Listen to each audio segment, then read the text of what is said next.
18 June 1965, before sunrise, Ben Cat smells like wet earth and fish sauce. Mrs. Lei Ti Mai pours bitter tea for a courier who has peddled all night from the district committee. He repeats the lesson every cadre knows. Americans are soft. They won't leave their air conditioners. They fear leeches more than bullets. The cicadas go silent. A metallic murmur shivers the crockery. Beyond the rubber groves, the jungle holds its breath.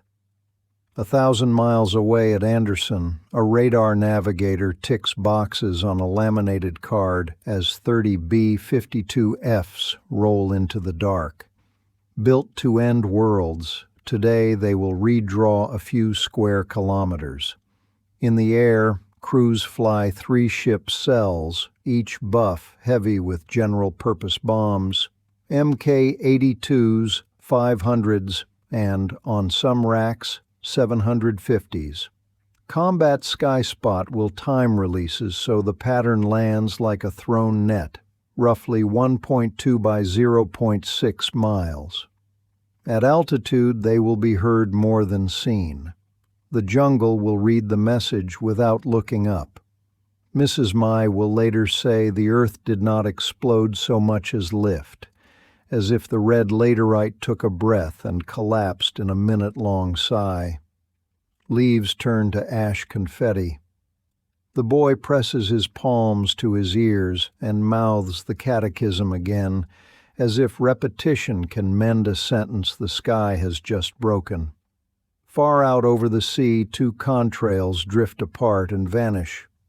The first day costs 2 B-52s in a mid-air collision. 8 airmen taken by water, the price folded into the thunder. At first light, the air tastes of cordite and clay. The tree line is no longer a line. It is a geometry of craters and shredded trunks, a grid where nothing hunts, hides, or marches on schedule. Men who bragged about heat and leeches now speak softly about time, minutes, angles, schedules kept by strangers beyond the horizon. The village understands an adjusted truth. The Americans did not come into the jungle. They made the jungle come out to meet them. The tea cools under a skin of red dust. Someone sweeps, because that is what people do after weather. Somewhere a calm voice logs the strike time to the second. Tomorrow has already been penciled in. Midnight at Anderson, the ramp smells of JP4 and hot safety wire. Captain Ruth Ellison traces a rectangle on the briefing map with a pencil sharpened to an officer's point. A radar navigator, she speaks the words that survive monsoon and darkness. Commit point, release interval, required time of arrival. Outside, a crew chief works the latches on a B-52D fitted with the big belly modification, racks inside and pylons outside, so the load can climb to 108 MiG-82 500-pound bombs. The Mk-82 looks simple, 7.5 feet long, 18 inches across, but it is the syllable in a sentence written by a nation. From Guam, the legs run long, 12 hours and change, so the aircraft becomes a metronome of mass and fuel. U-Tapao will take shorter cycles. Tonight is the ocean's business. Tanker brackets, checklists, the stubborn glow of panel lights from another decade. Ellison briefs the cell. 3 buffs stepping releases within seconds, so the patterns overlay like shingles. Combat Sky Spot will talk them through cloud. Weather becomes an input, not a veto. You could measure the system by the smell, hydraulic fluid and coffee in paper cups, or by quiet faiths, an armorer fitting fuses by the 100, a Thai ramp marshal guiding giants with 2 wands. Maintenance chiefs turning ancient airframes into clocks that keep better time than parish bells. Bomb bay doors exhale a breath veterans would know blindfolded. Downrange, Marines will know the result as pressure in the chest and a pause in incoming fire. Up here, Ellison lives by decimals. The footprint is roughly 1.2 by 0.6 miles if spacing is clean. That knowledge is its own mercy. The navigator sets interval timers in tenths. The pilot flies rate of climb numbers he could recite in his sleep. The gunner listens for threats he may never see. They taxi, heavy and patient, past pallets that glint under floodlights. Bearings, bombs, tomorrow. Commit, Ellison says. An ordinary word and therefore brave. 3 aircraft climb into a colorless sky, and the schedule becomes a weapon that will arrive on time whether or not anyone is looking up. 21st January 1968, 0257. Hill 861 at Quezon breathes like a damp lung. Lance Corporal Danny Ruiz cups a poncho over his handset to hear the net. Wind tugs at the concertina. On the far slope, 2nd Lieutenant Tran Quang of the People's Army 304th Division waits with a sapper platoon in wet dugouts, taught again that Americans are weak and will not come out in the rain. The mountain smells of clay and diesel. Inside the base, a Marine Air officer works a grease pencil across an acetate map, masking guns, marking safe lanes, confirming the fire support coordination line that men will live or die by. The request goes up the ladder. The reply returns like a physician's nod. Approved. Sky spot sights hum in the dark.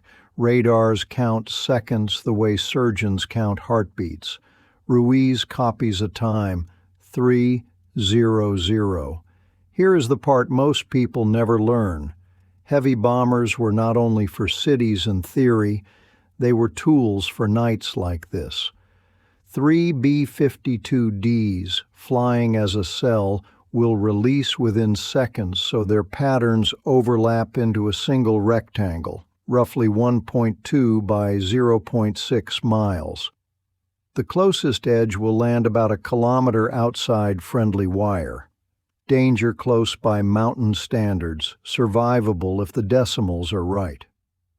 The bombs are Mk-82s, 500s, in quantities that would strip leaves from valleys and turn trenches inside out when the timing is true. Some things you cannot see from a trench. In these weeks, Operation Niagara will guide thousands of sorties over these ridges. Nearly 99,000 tons of bombs will pound the approaches to a single remote base, more weight than the 93,000-ton displacement of the supercarrier Enterprise. The statistic is unbelievable until the ground begins to lift and the clay powders under your teeth. Stand by for arc light, the air officer says, and every chin dips as if to make room for the sky. Ruiz thinks of the men on the slope who call him soft. Tran tightens his chin strap and places a palm on the packed earth overhead. Somewhere a B-52 crew meets a clock. Somewhere a navigator touches the interval switch and breathes in time. The mountain learns a new name for weather. Over Laos, the night is a black pane and the instruments are stars. Ellison rides a steady cursor while the pilot holds a number that has saved strangers for months. Commit, she says, and 3 B-52Ds cross an invisible gate. Far below Quezon, ravines yawn like unlit corridors. In a narrow trench, 2nd Lieutenant Tran Quang presses his shoulders to packed clay, having dispersed his sappers in 2s and 3s, the only math that matters after midnight. On Hill 861, Lance Corporal Danny Ruiz steadies his handset, grease pencil grids smearing under red lens light. The box arrives like weather with an appointment. The first pattern walks the western approaches. The overlap catches the saddle. The third scythes the sanctuary where mortars were staged at dusk. Each Mk-82 is only 500 pounds, but hundreds fall within seconds. The ground ripples and then remembers it is dirt. Green unthreads to red laterite, steaming like a kiln. Tran counts breaths, not seconds. He lives because the shovel was deep and the spacing wide. Ruiz feels the pressure wave roll the sandbags, hears the distant tearing that is not sound so much as weight leaving the world. Niagara's arithmetic is already underway.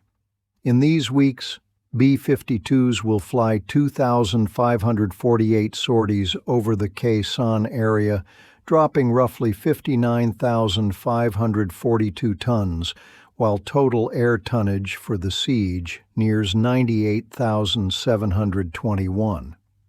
Those numbers are calendars, not thunderclaps, days turned into safety by schedule. A Marine air officer marks a new X on acetate where an enemy company was last seen and then wasn't. Ellison never sees the craters she made, but the crew feels the aircraft grow buoyant when the bay goes light. Climbing toward tankers, they speak of fuel, jammers, headings, small words for large mercies. Far below, a flare hangs over a landscape that no longer matches the map. "Shot good, shot safe," a sky spot voice would typically report, and the perimeter exhales as if it has lungs. The jungle will grow back, the men in it will not. Ruiz listens to the net thin, to an attack that will now be postponed to a dawn that never quite arrives. Midnight chalkboard at Anderson, names and tail numbers stacked like train times. On the ramp, a B-52D with big belly racks gulps bombs while a crew chief's hands shine with safety wire. Captain Ruth Ellison briefs the rectangle again. Release interval, spacing, required time of arrival. Combat Sky Spot will talk them through cloud. Weather is an input, not a veto. The Mk-82 looks modest, 7.5 feet long, 18 inches across, but it is the syllable in a sentence written by a democracy. From Guam, the leg runs 12 hours and change. From Utapao, faster cycles. Either way, the buff becomes a metronome of mass. 3 ship, releases stepped in seconds, footprints overlapping into roughly 1.2 by 0.6 miles. The system smells like JP4 and coffee. It sounds like a checklist read without drama. Abundance shows itself in pallets as far as a floodlight can see. Fuses, bearings, tires, engines, and tomorrow's bombs. A forklift carries chocolate bars in the same convoy as detonators. Maintenance keeps airframes older than some crewmen ready on a schedule that outpaces sleep. Somewhere a supply NCO signs forms that will become contrails. Somewhere a Thai ramp marshal's batons pull giants into motion. Downrange, a platoon will feel all this as pressure in the chest and a pause in incoming. Uprange, Ellison's navigator dials tenths. The pilot holds numbers he could fly reciting the Lord's Prayer, and the gunner listens to jammers sing. Across the line, trans staff notes that Americans fight by calendars. If they live through one box, another will come on time. This is the quiet revolution most never learn. Strategic bombers use tactically, their punctuality the sharpest edge. It is not romance, it is reliability. A nation turns distance into a fuse and weather into timing marks. The crew taxis past stacks of tomorrow and lifts into a sky that has already been reserved by slot time. Commit, Ellison says again, ordinary and brave, and the rectangle that saved a hill last night begins its long arc to save a morning no infantryman has met yet. A village near Vinh waits under a blackout, and the night has a pulse. Mrs. Lethe Mai counts breaths between the siren's last sob and the long, low growl that crawls under the floorboards. Searchlights rake cloud. Dogs refuse to bark. She would later say the B-52 is not a sound, but a feeling in the ribs, a pressure that makes kettles walk a little on their rings. Soldiers taught that Americans were soft now teach families to dig. Proper trenches, 2 spades wide and chest deep, save more lives than slogans. Trans men have learned dispersion, decoys, and the discipline of silence. The duel is not courage against fear, it is schedule against shovel. Above the coast, Ellison's crew rides the black instruments, jammers whispering, chaff packets ready. They will not see faces. They will only see timing. The SA-2 belts around the railheads and transformer yards are real. The searchlights are not theatrics. The risk is not abstract. Crews go anyway because the arithmetic closes only if the schedule does. When the bay goes light, the aircraft lifts as if relieved, and somewhere rails buckle, windows inhale dust, and a lieutenant in a trench exhales slowly, inventorying his people. The ledger is hard to comprehend and harder to forget.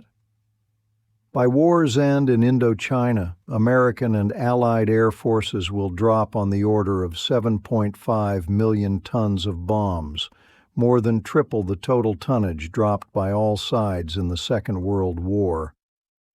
The figure seems impossible until you remember nights like this, repeated and scheduled, one rectangle at a time. Mrs. Mai lights a candle when the power fails and pours tea by feel, counting how many neighbors will appear in the doorway by morning. Ellison checks fuel and headings, watching the crew bus in her mind and the empty seats that sometimes ride it. Tran sketches a map by lantern light with new no-go zones, the pencil catching on grit shaken from overhead. The siren gives a tired yelp and stops. The long growl fades last. Dawn will show little. Ash on leaves, a hinge of track bent like a reed. But nothing moves on schedule anymore. Morning makes liars of maps. The craters west of Hill 861 steam like kettles. The air tastes of clay sifted fine as flour. Lance Corporal Danny Ruiz blots rain off his acetate and redraws a ravine that no longer exists. In the command tent, a lieutenant from S2 slides a transparency onto the projector and speaks the new arithmetic. Last night's arc light boxes cut assault echelons before they formed. The proof is silence, fewer tubes firing fewer probes. You could call it luck, or you could trace the schedule back across the Pacific to the moment 3 B-52Ds stepped their releases to stitch a single rectangle into the jungle. Operation Niagara is now the battalion's weather report. Over the weeks, B-52s will fly 2,548 sorties in the Quezon area, dropping roughly 59,542 tons. Total air tonnage for the siege will near 98,721. The figure sounds like a typographical error until someone adds a footnote. That number outweighs the 93,000-ton displacement of the supercarrier Enterprise. A single campaign heavier than a ship, war measured not only in courage but in mass. Ruiz cleans mud from his handset and thinks about the strangers who made the night move. Somewhere a radar navigator timed tenths. Somewhere a crew chief's safety wire held a lanyard that held a fuse that held his life. On the far slope, Second Lieutenant Tran Quang revises his checklist. He has learned not to mass his sappers in the ravines the Americans love to scythe. He has also learned that deep earth and dispersion can sometimes mean survival. His men who lived through the night did so because they dug and because chance looked away. A Marine air officer circles a likely assembly area on a fresh overlay and pencils a time window when arc light could return. The FO calls for artillery to search the edges where a pattern might have missed. The base hums like a machine made of wet boots and bad coffee. Niagara's lesson spreads. Nights decide days. If the rectangles arrive on time, daylight belongs to Marines with dry chambers and steady hands. Ruiz shoulders his pack and steps out into a landscape that forgot itself in the dark, knowing that tonight the metronome will wind again. Rain buries footprints before guilt can. In a trench west of Khe Sanh, Second Lieutenant Tran Quang runs his palm along a roof of woven saplings and packed clay.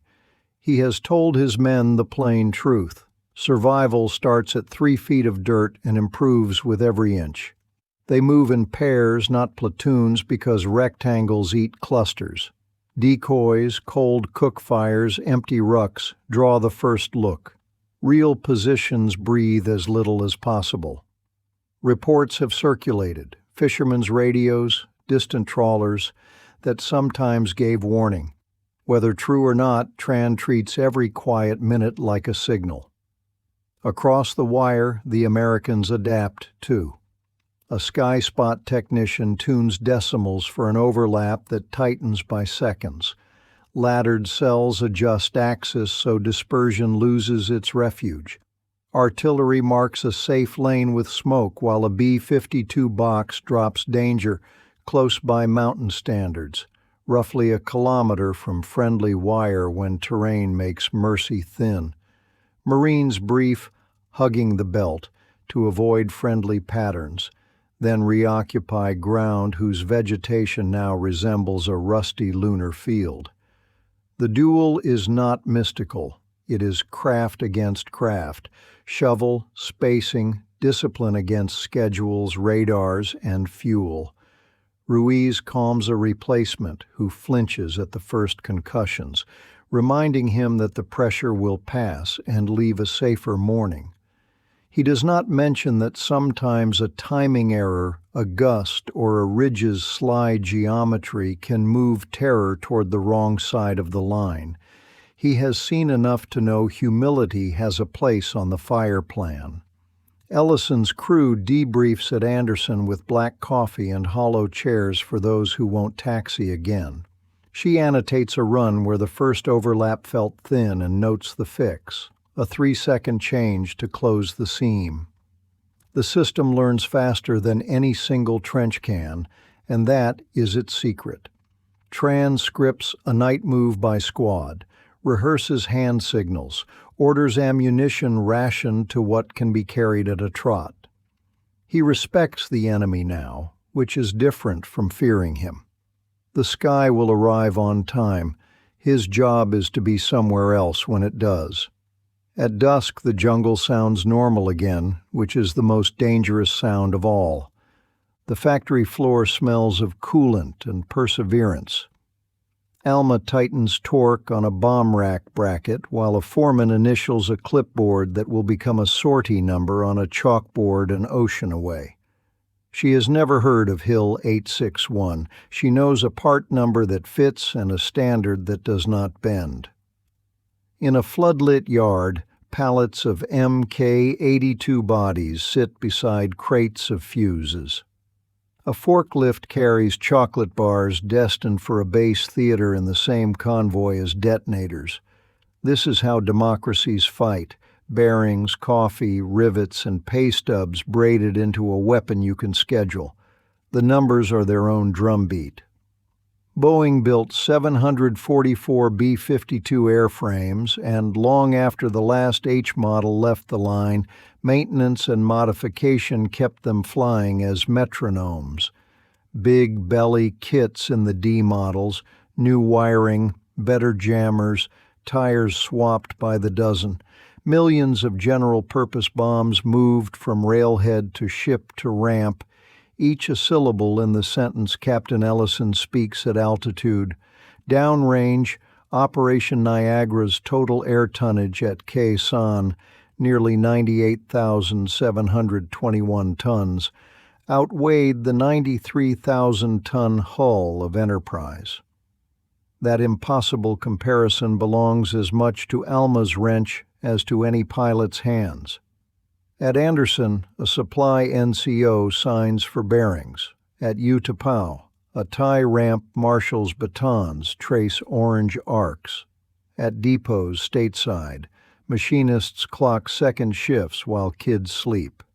The chain is visible in mundane ways: safety wire marks on thumbs, paper cup coffee rings on briefing desks, grease pens worn flat. Across the line, trans quartermasters count by handfuls and bicycles. A bridge destroyed may be replaced by a ford, but it will not pass rails or transformers.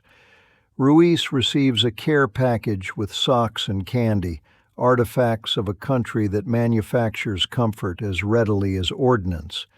He tucks the chocolate into a squad radio pouch and understands dimly that generosity rides the same trucks as bombs. By war's end in Indochina, U.S. and Allied air forces will have dropped on the order of 7.5 million tons, more than triple all sides' total in the Second World War.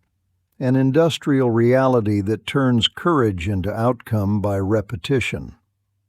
Alma checks her torque one last time. The part fits. The system, once again, will arrive on time. Utapao smells like hot concrete and rain. The crew room hums with low voices and pencil taps, the air conditioning fighting a losing war against bodies and nerves. Captain Ruth Ellison briefs without embroidery: altitudes, ingress headings, chaff corridors, jamming assignments, tanker brackets. The map of North Vietnam glows with concentric rings, SA-2 sites, AA belts, fighter bases, each circle a promise. The plan is mass, night after night, stacked by the minute. No one pretends the risk is abstract. Over 11 days of Linebacker 2, roughly 729 B-52 sorties will deliver about 15,000 tons. 15 buffs will not come home. The arithmetic is brutal and necessary. Ellison's navigator sets times to tenths. The gunner reviews call signs he hopes not to use. Outside, a Thai ramp marshal walks giants with orange batons while crew chiefs check panels by touch. The buff lumbers, then gathers itself, then becomes patient thunder. Over the Gulf, tankers wait like patient shepherds. The jammers murmur, the crew straps tight. Somewhere ahead, searchlights will paint ladders on cloud and SA-2s will lift on white spears. The counter is discipline, formation integrity, chaff laid like a road, altitude held even when instinct says duck. The first missile blooms. The crew's world contracts to instruments and the old anthology of calm words: break, flare, notch, back in. They stay on the line. This is the quiet edge of industrial democracy, truth given to crews, choices not hidden by slogans, courage measured in minutes made. On the ground in Hanoi and Haiphong, transformers, yards, and runways take the weight. Up here, the aircraft grows briefly buoyant when the bay goes light, and Ellison calls off with the same voice she uses for commit. Behind every contrail is a factory second shift, a union card, a congressional appropriation notarized by voters. The system works because millions keep time. The sky ahead is not empty. It is reserved by schedule. A missile passes far astern. Debris sparkles and dies. The crew says nothing they do not need to say. They cross the coast again and the jammers quiet, and the aircraft is suddenly only a machine with a long way to go. The crew bus will be waiting with stale coffee and a chair that might be empty. In a courtyard off a narrow Hanoi lane, the blackout makes even whispers sound bright. Mrs. Lei Ti Mai sets a kettle on a charcoal brazier and counts the breaths between the last siren and the low approaching growl that makes cups shiver in their saucers. Searchlights claw at cloud. The night smells of damp lime and coal. The city's nerves have learned the geometry of threat. Rails and junctions, transformer yards and airfields, warehouses that turn trucks into arteries. Tonight, like last night, the rectangles will fall by schedule on places where time turns into movement. People survive by rehearsed acts, children to the dugout, blankets over the doorway, a cloth over the mirror. Soldiers who once called Americans weak now teach families the only arithmetic left: depth of dirt, width of trench, discipline of quiet. Above the coast, Ellison's crew rides instruments through a thicket of searchlights and antennae. She will not see faces, she will see timing. The belts of SA-2s and webs of AAA are real. The price is not theoretical. Crews go anyway because the ledger closes only if the schedule does. When the bay empties, the airframe lifts and the crew becomes a list of headings and fuel figures. Down below, windows inhale dust, rails buckle like reeds. A nurse in a school cellar inventories bandages by matchlight and marks time by the fading of the long growl. In staff rooms, officers circle siding numbers and power nodes with pencils worn to nubs. After days of this arithmetic, arguments in distant rooms will sharpen toward negotiations. No one claims bombs alone decide history, only that schedules change the price of delay. Mrs. Mai pours tea by feel and places a cup where a neighbor will claim it when the all-clear stutters. She has learned to listen for the silence after the last pass, the way a city inhales when a train has already gone by. In the street, a bicycle rolls without a lamp. Its bell tinkles once like a nervous joke. Overhead, the contrails will have already thinned to nothing anyone can point at. The growl lingers, a phantom weight in the ribs, and then the night becomes for a few hours only night again. Years later, in a quiet American room where a folded flag turns sunlight into geometry, the ledger opens. It begins with Ben Catt's first thunder and ends with the last bus ride after Linebacker 2. Between those bookends lie numbers that seem impossible and yet were counted exactly.